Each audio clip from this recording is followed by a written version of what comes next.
All right, one more video here about molecular geometry. We have ourselves sulfur. Sulfur, 3s2, 3p, 1, 2, 3, 4. Third energy level still has 1, 2, 3, 4, 5 available areas of d orbitals. So it still has 5 d orbitals right there. So now we have sulfur, along comes some chlorine, chlorine, chlorine, chlorine, chlorine, chlorine, chlorine. 6 chlorines say, hey, I want to share with you sulfur. Sulfur says, of course we can share. All you gotta do is go slip into something more comfortable. Some hybridized orbitals for us to share everything even. So how does it change its clothes and get it something more comfortable? It says, I'm gonna take 2 of these d orbitals, 1, 2, my s orbital, my 3p orbitals, and now I've got 6 areas. I'm gonna take this electron, 1, 2, 3, 4, 5, 6. What did I do? I have D2sp3 hybridization. Plain and simple. Now, what does that look like? I take my sulfur and I put 1, 2, and then 1, 2, 3, 4. Now, the reality is all of these are gonna be 90-degree bond angles. Chlorine, chlorine, chlorine, chlorine, chlorine, chlorine. And once again, you do this the same way you've done everything. You're gonna count the number of valence electrons, put everything evenly around the central atom, and then you're gonna put the electrons out, filling everything up and make sure everything's taken care of. Now, what do we have here? Well, we've got ourselves 4, 5, 6. And so we look, everything's a 90-degree bond angle. What do we have? 1, 2, 3, 4 guys on top, 4 guys on the bottom. Octopus, 8-legged. Octahedron, 8-sided. This is an octahedron. What if one's a lone pair? Take any of them off, it doesn't matter. I'll take one off. But now that becomes the bottom. And what do we have now? We've got a square pyramid.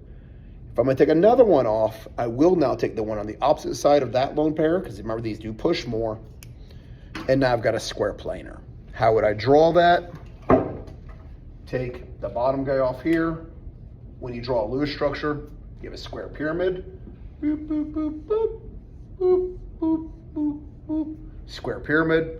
And then you take another one off, so it'll be sulfur, lone pair, square planar. With this is all D2 sp3 hybridization. They're gonna have 90-degree bond angles. And in all reality, even when you take this one off, it's gonna try to push, but all this negativity is gonna not really affect the bond angles very much. They'll still be 90-degree bond angles. And so that kind of takes us to the end. We have molecular geometry. We have effective pairs, number of areas around the central atom that can cause repulsions. We have the valence shell electron pair repulsion, so those effective pairs are being repulsed from each other. We have ourselves bond angles, which is the distance between those effective pairs. And then we have the shapes. And the shapes are for 2 effective pairs. For 2 effective pairs, we've got ourselves linear. For 3 effective pairs, we've got ourselves trigonal planar. If one of them was a lone pair, it becomes a bent. 4 effective pairs, we've got a tetrahedron. If one of them is a lone pair, it becomes a trigonal pyramidal, the same shape, tetrahedron, trigonal pyramidal.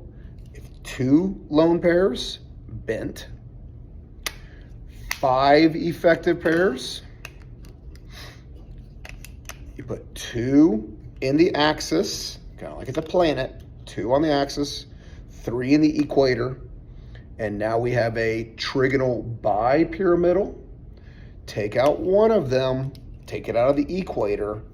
This becomes a seesaw or a distorted tetrahedron. It's like a tetrahedron that's like blowing in the wind this way. Take out another one, we get a T shape. You even take out a third one, and we have a linear. Now be careful, when you draw this, it's gonna look like 2 on one side and 1 on the other. You can be like, oh, it's bending. No, they're in the equator. We can't draw it 3D that way. But 5 effective pairs, but 3 of them are lone pairs. It's gonna be linear. And then, so imagine this. Those are my bonds, and these green guys are just lone pairs. So these guys are, imagine they're not really there. You see that the line's linear still. It's gonna be drawn, and you're gonna look at it, it's gonna look like 2 things on one side. You just gotta be careful there. Know that it's linear, know that it's actually on even sides. And then finally, 6 effective pairs. We have an octahedron, followed by a square pyramid, followed by a square planar. Remember, 2 effective pairs is SP. 3 effective pairs is SPP, SP2. 4 effective pairs, SPPP, SP3. 5 effective pairs, DSPPP, DSPPP, yes, 5 effective pairs. 6 effective pairs, DDSPPP. Good.